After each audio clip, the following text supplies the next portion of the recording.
We continue today with our series of Should I Shut Down with Part 5, where we dive into the macro scheduling for middle schoolers. This one gets a little bit tricky, especially if you watch last week's with the high schoolers and some of the guidelines we went over with the high school kids. Many of them still apply for the middle school kids, so we're not going to dive into some of that information too much, along with the fact that I think you would understand the process better looking at workload over time if you just go ahead and listen to that video, so we're not going to spend a ton of time on that topic either.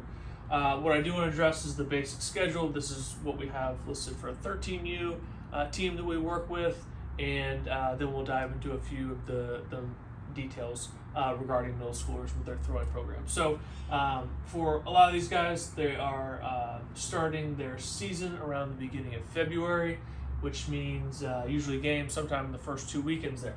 So they go from the beginning of February till about July 4th. It's 24 weeks. They certainly do not play 24 weeks in a row. Usually it's like a two tournaments every 4 weeks type schedule, or every other weekend.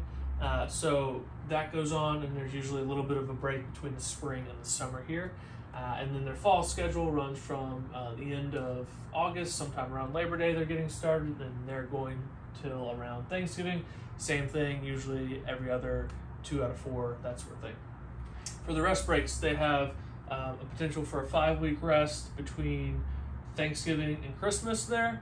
And the other potential 5-week rest break would be end of or beginning of July till the beginning of August before they start having to ramp up for their fall season. And likewise, day after Christmas, they have suggested to start ramping up to get that 6-week ramp up period in before their season starts in February. So a few things here probably stick out for you. One would be the lack of a rest break that's really much time at all. As far as one goes, obviously together it's 10 weeks. That might not be bad if it was all at once. It's not all at once.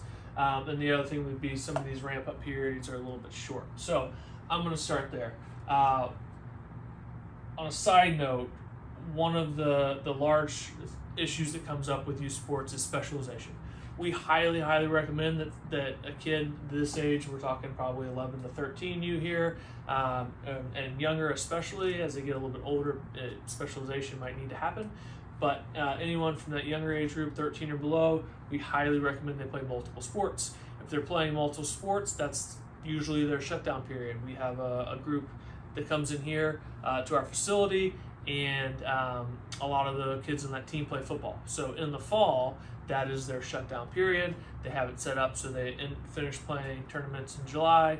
August starts up the fall football season. They play till around Thanksgiving, and then once Thanksgiving happens, they get back into their baseball stuff, but that's their shutdown period. And we love that.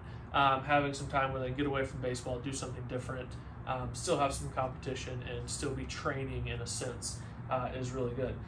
The other issue with this is a lot of these tournaments are set in stone, and so whoever runs the organization or the team is handcuffed in what they can do with the schedule. In particular, we work with Team Orlando. Jesse Marler runs that and does a really good job developing arms, keeping arms healthy, and trying to work around these guidelines the best he can as far as something like PitchSmart. But he has condensed the schedule, and this is something we specifically talked about, as much as he possibly could without really cutting off some key tournaments. Again, that could be a whole other argument for another day, but he feels like there's no really other way to shorten the season at all for either one of those. So with that particular issue, it's really important that you get in a program that knows how to develop arms, knows how to protect arms, and is happy to take on individual cases and have coaches that communicate and know what's going on. If you throw 50 innings during this 24-week span from spring and summer, and then you have another 35, then you're up around obviously 85 for the year between the spring, summer, and fall. The recommended amount from PitchSmart, again, which is the MLB suggested guidelines, is for a 13 and 14-year-old a max of 100 with a 4-month break overall throughout the course of the year. And they suggest that 2 or 3 of those months are continuous break. Obviously, that is not possible with this schedule right here. 4 months off seems a bit extreme, and again, it kind of depends on the individual case, and that's something we'll touch on a little bit more later. But obviously, if someone's having 85 innings over that year, then the coaches need to be aware of that kid going into the next year, and also if someone ends up throwing maybe 60 innings in the spring and the summer, then the organization needs to be aware of that going into the fall. Maybe they limit him to a lot less. He throws 2 innings a weekend, and now we're at 75, and we've lightened the workload a lot. So there's a few ways around issues like that. And if we look at the rest of the ramp-up period, same thing. Kids coming off of 50 innings in season, they shut down a little bit more here. They ramp him up a little bit slower and get him started more towards the middle of September and give him an extra month there, and save him for more of like a shorter span in the fall. And that's another way where they could really help the individual out, depending on who the coaching staff and what they know what's going on. So the other suggestion that we would highly recommend is getting with an organization that is development first and takes care of their guys and knows what's going on. Each individual does need their own approach to the situation, as we've talked about, in a lot of different areas, and I hope that's something that you guys are understanding. I'm certainly not bashing any of these guidelines at all, but different people need different programs. If someone is throwing 10 innings and 10 innings here, and it's 20 innings throughout the year, their rest and shutdown periods, again, much like the high school kids, are going to be very different. So you have to understand that saying, oh, well, my kid needs 4 months off, I need to do this, isn't necessarily right all the time. Those guidelines are guidelines for a reason. They are based in science. They do make sense, but you can't just blindly apply that to each person. The other thing with dealing with middle schoolers is ramping them up for high school. If they're in the 13-14U system, they're getting ready for high school, which is the schedule we talked about last week. So some of these kids may finish playing in this date around the July 4th weekend. So you might finish 7-8, and then 8-15, you have tryouts. And that's for a high school travel team in the fall. Like we talked about last time, this may not need to be the rest break then. This might need to be some type of velo building or intense throwing program to get them ready for competing against high schoolers now instead of competing against middle schoolers.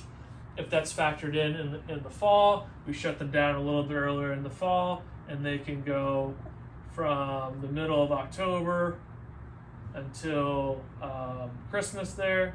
Then we get them 2 full months of shutdown, and they can ramp them back up. So there's many different ways to do it. Don't look at this and freak out and say, hey, my kid's arm's going to blow out if I do this, or have that panicky feeling of like, well, if I don't play this season, then he gets cut from this team, and then this happens. It's all right.